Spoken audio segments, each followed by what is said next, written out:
আসসালামু আলাইকুম। আশা করি সবাই ভালো আছেন। আলহামদুলিল্লাহ আমিও ভালো আছি। তো একটা নতুন ভিডিও নিয়ে আসলাম। তো ভিডিওটি সবাই দেখবেন যে আমাদের বরিশালের যে একটা যাত্রাপথ কত সুন্দর হয়। লঞ্চ যাত্রার মতন সুন্দর একটি যাত্রা কখনো হতে পারে না। লঞ্চ যাত্রা এমন একটি যাত্রা, এই এক লঞ্চে হাজার হাজার মানুষ উঠে, হাজার হাজার মানুষ যাতায়াত করে ও লঞ্চে যাওয়ার মজাটাই অনেক আলাদা। তো যারা লঞ্চে যায় নাই, যারা লঞ্চের চলা উপভোগ করে নাই, তারা জীবনে বড় কিছু মিস করছে।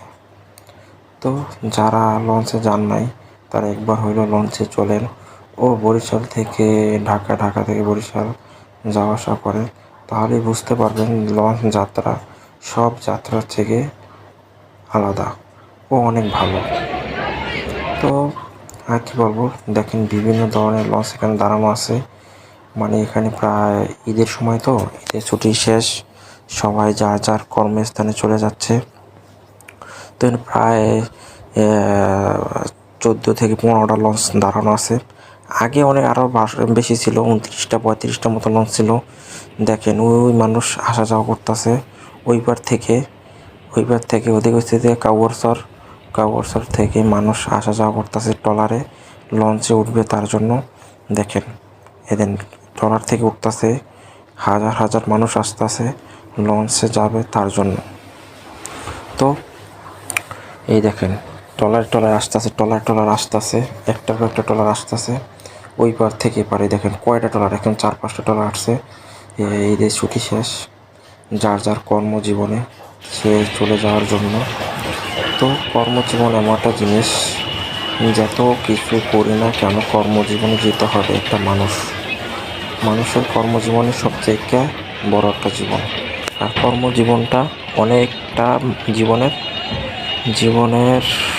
3 ভাগের 2 ভাগ জীবনটাই কর্মজীবনে কাটিয়ে দিতে হয় বা কাটতে হয়। কেননা নিজের জীবন ও ফ্যামিলির জীবন, মাইয়ে পোলাপান, বউ বাচ্চা পোলাপান নিয়ে থাকতে হয়। তো যার যার কর্মজীবনে শেষে চলে যাচ্ছে। তো ঈদের লম্বা ছুটি ছিল, দেখেন ডেকে কি পরিমাণ মানুষ। তো লঞ্চ ছাড়ার সময় হয়েছে, লঞ্চ আস্তে আস্তে ছাড়তেছে দেখেন। ঠিক আছে, কিছু কিছু লঞ্চ ছাড়ছে, কিছু কিছু লঞ্চ পরে ছাড়বে, কিছু কিছু লঞ্চ একত্রে ছেড়ে দিয়েছে। দেখেন 3-4টা লঞ্চ একসাথে ছাড়ছে। তো কর্মজীবন নিয়ে কিছু কথা। দেখেন এই লঞ্চটা পুরো উপরে, ছাদের উপরে লোক বসে আছে। তো লঞ্চ যাত্রার মতো কোনো যাত্রাই হয় না, যা যে গেছে সেই বলতে পারবে, সেই এই লঞ্চ যাত্রাটার উপভোগ করতে পারবে। তো এটাই মানুষের জীবনে, যারা লঞ্চে চলেন নাই তারা একবার হলেও লঞ্চে চলবেন। ও সবাই ভালো থাকবেন, সুস্থ থাকবেন, সবার কাছে দোয়া চাই। ও সবাই ভিডিওটি দেখবেন, যে লঞ্চ যাত্রাটা